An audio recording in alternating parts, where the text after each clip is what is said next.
Well!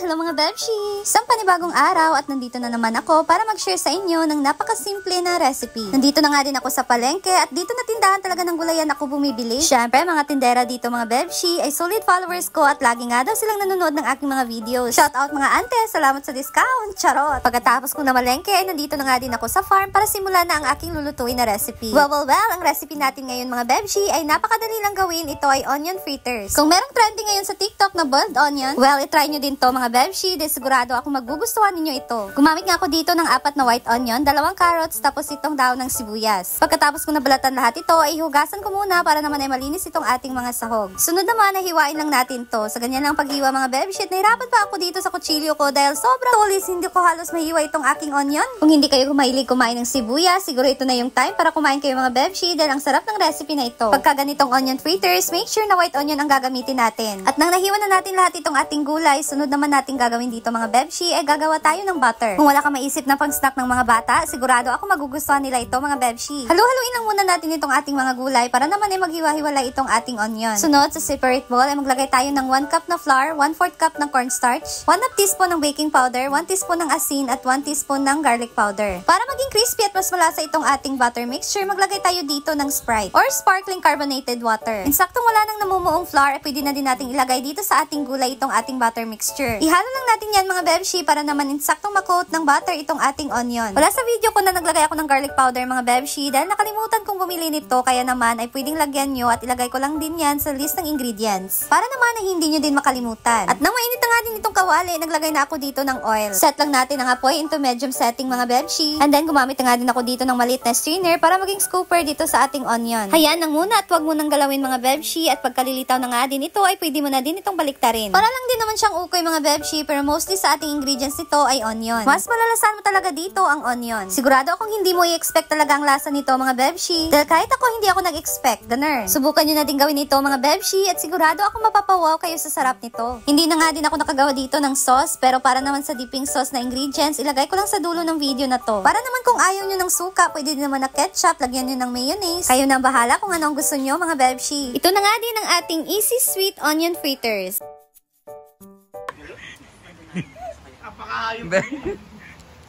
Dito naman tayo, Ginoo ko. I like that. Ari mo ba kan pa? Sigmay sa tima. Pupuy kasi to sa ano. More on onion wala ito. Adi ay? Yeah, may kilikili. Ganan ko anak kay. Yeah, I love onion. I love onion. Ano to? Brown onion or green? White onion. Oh. Nari green? Green with white. Ay? White na to. May onion. Ang dagko. Sa Japan. Ito mas okay to sa ulam. Ang sarap niya kasi yung onion niya, yung The oiliness. yung anghang ng onion niya, and then the Oiliness. matitil mo yung yung sulfur ng onion. Put trivia, ang chemical elements na nasa sa sibuyas kung bakit tayo nagpapaluha ay because of the sulfur. Sulfur oxide. Exactly. Alam niyo ba yun? Hindi. Search na niya. Pati din yung Dili na kumutuo kag milbar. pati din yung sa mga pulbura nagko-color because of the sulfur. Yes, correct. Kaya Pati yung tabugi nito. natatanggal. Tatanggal na. Right, search niyo yan. Comment down kung tama ang sinabi Naiingat ko. tayo sa nagtabog hindi din sa sulfur din sa awa. Tandaan nyo, hindi lahat ng sulfur ay effective. Alam namin, yung guys siya. Alam niyo yung itsura niya, parang siyang shrimp, no? Tignan niyo. Parang may mga shrimp. Yawa nga mangga na ulod. Meron pa. Uy.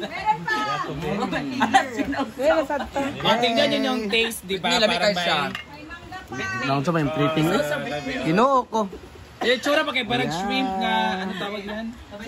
Deep fried. Ang lamig siya. Lamig siya isaw sa Diba? Hawa sa naman gabi. Kapay ko anak ba? Tanan.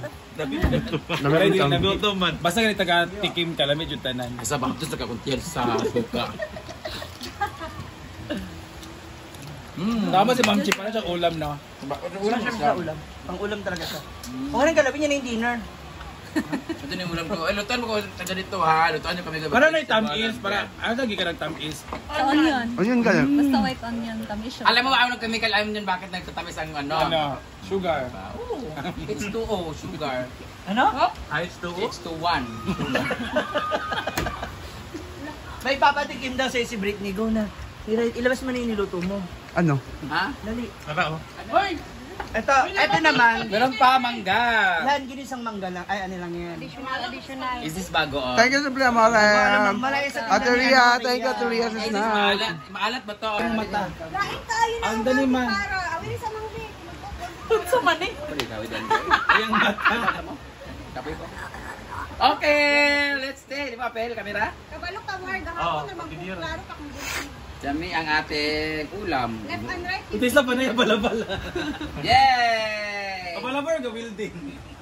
Kakain na tayo ng toasted ham and cheese with butter scotch. May nag-aantay. Eh, hindi pa nangyawak. I love it. It smells like pancake. Oh, karatang pang breakfast Ito pala siya. na. Oh, lahat na lang nila wayan. Kuha naman to. Kau kita gutin pareho ra. Yak. Ugasan. Tinuod, Rhea? I love the salt, the tenderness, So? saltiness. Para siyang pizza na may mozzarella because of the melted cheese. Taste it.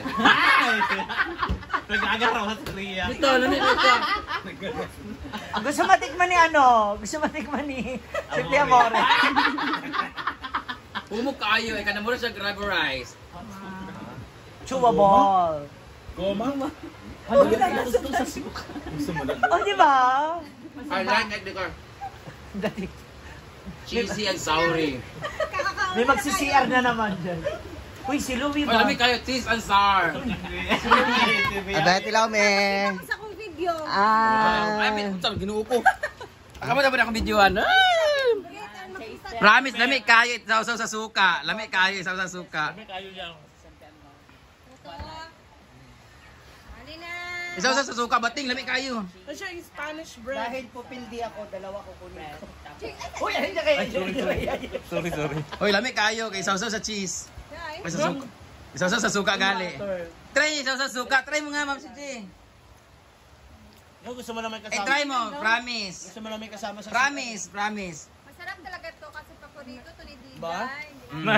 Alam mo? Uto-uto talaga ako. Parang, di ba may sweet and sour? May cheese and sour. Ulitin mo. Uto-uto na talaga ako niya. Diba? Yan ka more. Lame? No, dili naman tayo, bikas naman tayo. Alis ka muna nun, masikat man ako sa'yo. Ano sa mani? Mga sibuyas? Ukoy.